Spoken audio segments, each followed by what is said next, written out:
চমৎকার লাল টকটকে কালারের এই ফলটির নাম বিট বা বিটরুট নামেও পরিচিত।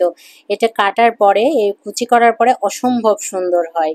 আজকে আপনাদের সাথে এটাই শেয়ার করব যে আমি কিভাবে কি করলাম। হ্যালো বন্ধুরা, আসলে আমি এই বিটরুটটি সংগ্রহ করেছি মূলত আমার বরের জন্য। যখন আমি জানতে পেরেছি যে আমার বরের হাই ব্লাড প্রেশার, এটা ওর জেনেটিক, ওর বাবার আছে, ওর মায়ের আছে, তো তারপরে ওরও হয়ে গেছে হাই ব্লাড প্রেশার। তো তখন থেকেই আমি আসলে খুব টেন্স থাকি ওকে নিয়ে, কারণ ব্লাড প্রেশার থেকেই শুরু হয় নানাবিধ রোগ বিধির জন্ম, এবং এর মধ্যে অটোমেটিক্যালি ওর হচ্ছে লিভারে চর্বিও ধরা পড়েছে।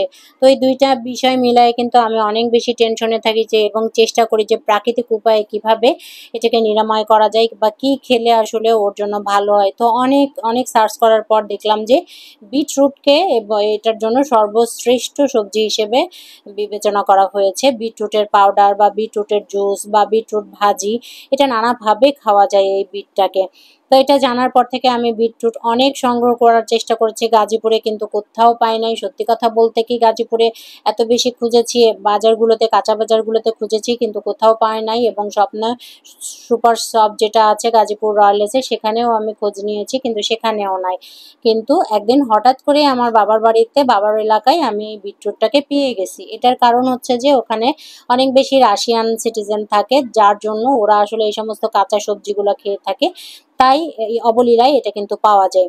সিজনের সময় এই বিটগুলোকে 70 টাকা কেজিতে নিয়েছি, আর যখন সিজন ছিল না তখন আমি 170 টাকা কেজিতে নিয়েছি।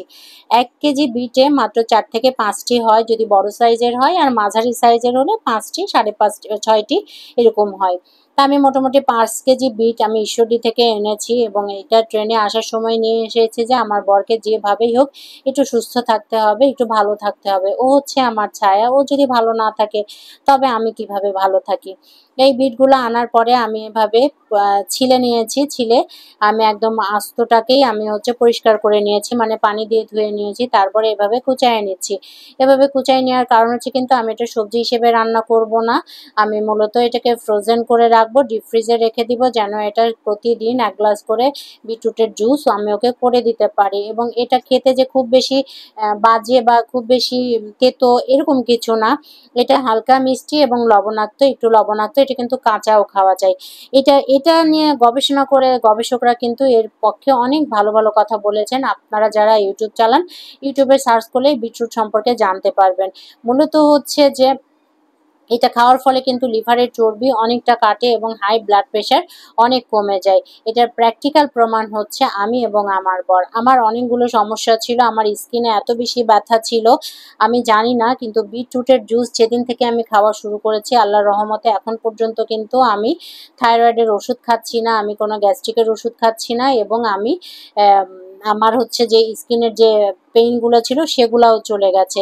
এটা কি বিটরুটের জন্য হয়েছে নাকি আসলে আমার জানা নাই, কিন্তু আমার বিশ্বাস, আমার কাছে মনে হচ্ছে যে বিটরুটের জুস যেহেতু আমি রেগুলার আজকে 15 দিন ধরে খাচ্ছি, আমি শারীরিকভাবে না অনেক আরাম পেয়েছি।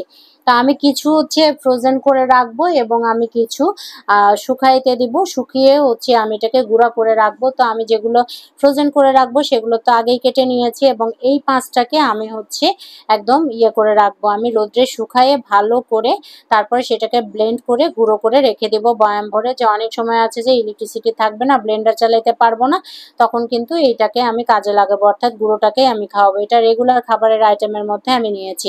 আমি একদিন এটা আমার বরকে ভাজি করে দিয়েছিলাম, কিন্তু সে আসলে বলেছে যে ভাজিতে অনেক বেশি কস্টলি, অর্থাৎ একসাথে 3-4টা লাগে তারপরে করে কিন্তু এটা ভাজি খাওয়া যায়। তার থেকে একটা বিটকে যদি আমি প্রতিদিন অর্ধেক করে করে ব্লেন্ড করি, তাহলে আমার মনে হয় যে কস্টের দিক থেকেও একটু সাশ্রয় হবে এবং এটা খাওয়া যাবে। প্রথমে তো ভেবেছিলাম আমার বর হয়তো খাবেই না, কিন্তু না, এখন দেখছি যে আলহামদুলিল্লাহ ও কিন্তু খেতে পারে, এবং খেয়ে যে ওর যে ফিডব্যাকটা সেটা কিন্তু খুব বেশি যে খারাপ আসে তা না, যে না, খাওয়া যায়।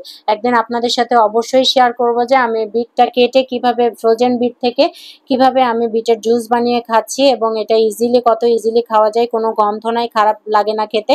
আমি আশা করছি যে যারা হাই প্রেশারের রোগে ভুগছেন এবং যারা আপনার লিভারের সমস্যায়, লিভারের চর্বির সমস্যায় ভুগতেছেন, তারা অবশ্যই এই বিটরুটটি ট্রাই করবেন, দেখবেন যে আপনারা উপকার পাবেন। আমি পেয়েছি, আপনারা অবশ্যই পাবেন। তা আমি যেটা ঝুলাইতে দিয়েছি এখন কিভাবে শিকাতে দিব। জানলার পিছনেই শিকা বানায় একটি স্টিলের প্লেট দিয়েছি, দিয়ে এখানে ঝুলায় শুকাইতে দিয়েছি। তো আজকে এই পর্যন্তই। সবাই ভালো থাকবেন, অবশ্যই ফলো দিবেন, সাবস্ক্রাইব করবেন, আমার সাথে থাকবেন। বাই।